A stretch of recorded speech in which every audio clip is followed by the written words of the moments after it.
Olimni unutmaya yaraymı? Olim kabur tugul mu bizim ahir varıp yatagan yürümüz? Olimden kurtulgan var mı? Kurtulacak var mı?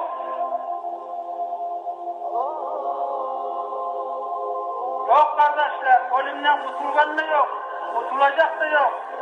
Kalla ila balagatis tarakiya, ve qila man râk, ve zanna annahu'l firâk, ve iltafatis sâku bis sâk, ila rabbika yevma idinil masâk diye Allah-u Teala Kur'an'da.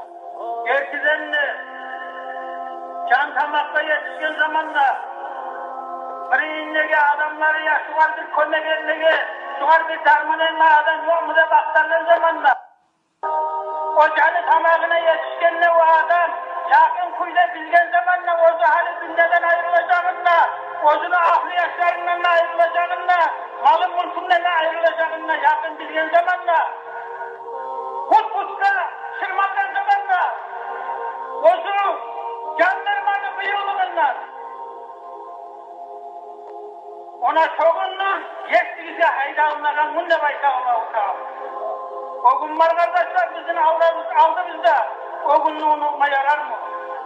Olimni unutma yarar mı? Olim ne bayla unutmuşsa adamın talaylığı da talaysızlığı da. Adam talaylı ola iman olan olsa, adam talaysız ola imansız olsa Allah saklasın. Şu yerge bayla unut.